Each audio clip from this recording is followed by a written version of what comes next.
Bonjour, donc séance 7 sur le droit des dessins et modèles, donc avant-dernière séance, pour évoquer donc notamment il y a eu quelques sujets à traiter sur par exemple pourquoi L511-8 du code de la propriété intellectuelle ou intérêt et cumul, je sais plus comment je l'avais formulé, euh, possibilité et intérêt de cumuler droit des dessins et modèles et droits d'auteur.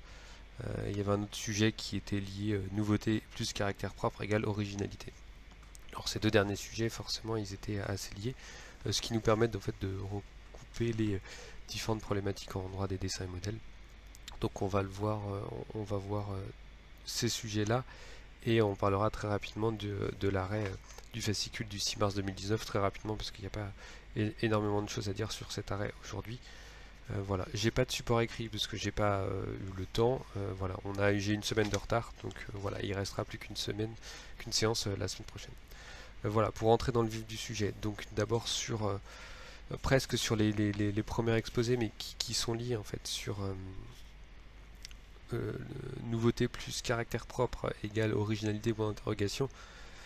Bien sûr, évidemment, l'équation n'est pas valable, mais voilà, l'idée c'était de faire réfléchir sur ça. Et donc c'est lié au sujet sur les possibilités et intérêts de cumuler de droits des dessins et modèles et droits d'auteur. C'est une des problématiques centrales en droit des dessins et modèles, cette question de lien avec le droit d'auteur. Et donc d'ailleurs dans les différents exposés en général vous avez bien évoqué cette histoire commune entre le droit d'auteur, droit des dessins et modèles, puisqu'initialement avant les premières lois sur les dessins et modèles, cette fameuse loi sur les soyeux lyonnais, euh, les dessins, les modèles également, c'était du droit d'auteur, donc c'était protégeable éventuellement par du droit d'auteur. Et donc c'est qu'après le post-révolutionnaire, où il y a une scission qui s'est opérée, et donc on a eu ces créations industrielles qui ont été protégées. Mais on a vraiment cette logique différente qui existe entre les deux, le droit d'auteur et le droit des dessins modèles. Le droit d'auteur, on est là pour...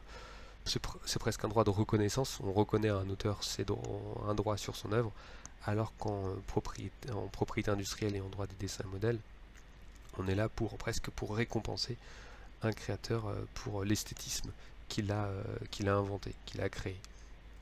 Donc c'est un droit de récompense d'un côté et un droit de presque de reconnaissance de l'autre. C'est pas aussi simple, mais voilà, en tout cas il y a deux philosophies différentes, deux logiques différentes. Euh, sur la question du cumul euh, entre, entre droit d'auteur et droit des dessins et modèles, forcément ça renvoie à la question des conditions. Et on a des conditions qui sont différentes. D'un côté, bien sûr, on a l'originalité, l'empreinte de la personnalité de l'auteur, et de l'autre côté, on a notamment, principalement, la nouveauté et le caractère propre. La condition de nouveauté, pas de difficulté, c'est bien une nouveauté objective, donc c'est par rapport à un point de divulgation, une divulgation, avec les petites subtilités qu'on connaît sur les divulgations. C'est même pas au final une divulgation absolue, puisque finalement, dès lors qu'on arrive à démontrer que la personne potentiellement n'avait pas connaissance de ces éléments, eh bien l'antériorité n'est pas prise en compte. Donc il y a aussi des questions sur la notion même de nouveauté. Mais c'est surtout effectivement sur la question du caractère propre, qui est une définition assez particulière, parce que le caractère propre, avant, donc c'était un caractère individuel. Dans la loi de 1909, c'était le caractère individuel. Caractère individuel, donc on prenait en compte la liberté laissée au créateur dans sa création, mais dès lors qu'on va tenir compte de la liberté laissée au créateur dans sa création, bah, du coup on se rapproche de l'empreinte de la personnalité. Dès lors que un auteur, un créateur va mettre une partie de soi-même, va prendre des choix pour arriver à un résultat, on se rapproche entre le caractère individuel et l'originalité au sens personnaliste. Euh, on a en tout cas des définitions qui se rapprochent. Et c'était bien là toute la problématique, notamment issue de la loi de 1909, donc sur les dessins et modèles. Et donc avec une jurisprudence qui a qui a lié justement pendant un certain temps les régimes du droit d'auteur et du droit des dessins et modèles.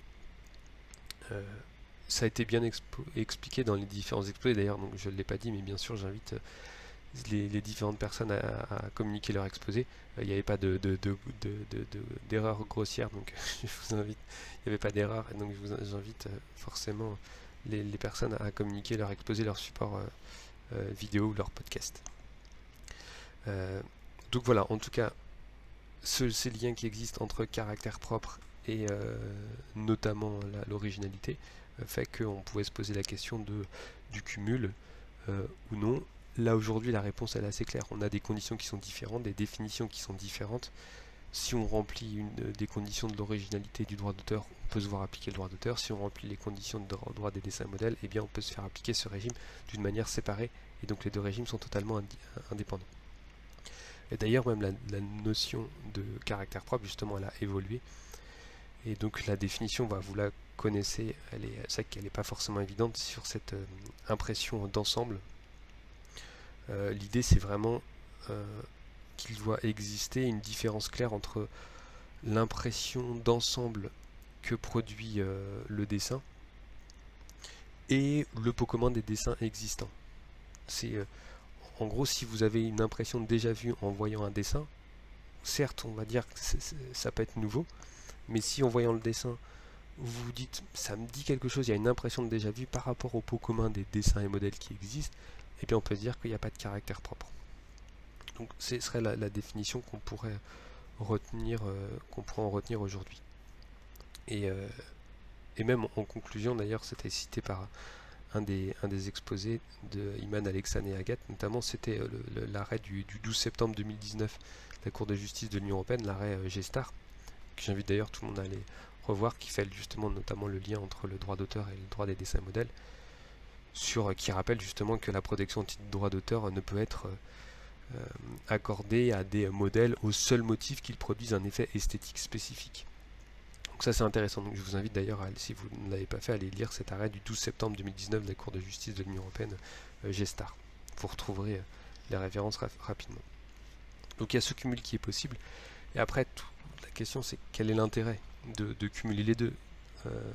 L'intérêt, voilà, il y a un intérêt parce que par exemple on a des protections, des durées de protection qui sont différentes, on a avec le droit des dessins modèles, on a une sécurité juridique, parce que dès lors que vous avez votre dépôt, eh bien vous êtes sûr et certain d'avoir votre droit. Alors qu'avec le droit d'auteur, vous savez que c'est un petit peu plus aléatoire, en tout cas abstrait. Donc avec des durées de protection qui sont différentes.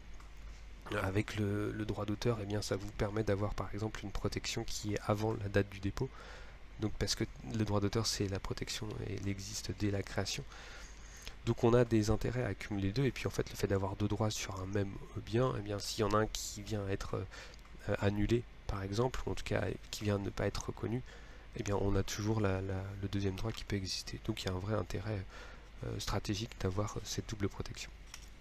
Donc voilà, je renvoie au reste des exposés qui étaient assez intéressants, donc si personne veut les communiquer, c'est bien. Ce qui est intéressant dans ce type de sujet, c'est vraiment il faut prendre de la hauteur sur le sujet. Il ne faut pas rester dans une logique d'explication. Là, dans les exposés, ça dépend. Certains, vous étiez parfois uniquement dans une approche, vous définissiez c'est quoi la nouveauté, c'est quoi le caractère propre, c'est quoi l'originalité, la question du cumul. Il faut essayer de prendre de la hauteur sur ce type de sujet pour avoir une bonne analyse. Notamment avec l'autre sujet sur le pourquoi L511-8 du code de la propriété intellectuelle. C'est un sujet qui était intéressant, mais il ne fallait pas rester dans une logique descriptive de l'article L511-8 du code de la propriété intellectuelle. L'idée c'est de prendre de la hauteur. Pourquoi cet article il existe? Et cet article il est intéressant parce que c'est, je ne vais pas dire que c'est l'article central du droit des dessins et modèles, mais en fait c'est un article qui cristallise les intérêts, ou ce qu'est le droit des dessins et modèles et les intérêts qui sont autour. Ça cristallise ce qu'est le droit des dessins et modèles, donc ça veut dire que ça en protège une apparence, donc pas les fonctions techniques, et on arrive à trouver le juste équilibre entre le droit de propriété et le droit de la concurrence et l'intérêt du consommateur. Donc c'est pour ça qu'il est intéressant le L511-8. Je vous renvoie à sa lecture et à notamment à ses analyses, mais voilà, il est construit notamment en 3 étapes. Première étape, c'est l'exclusion des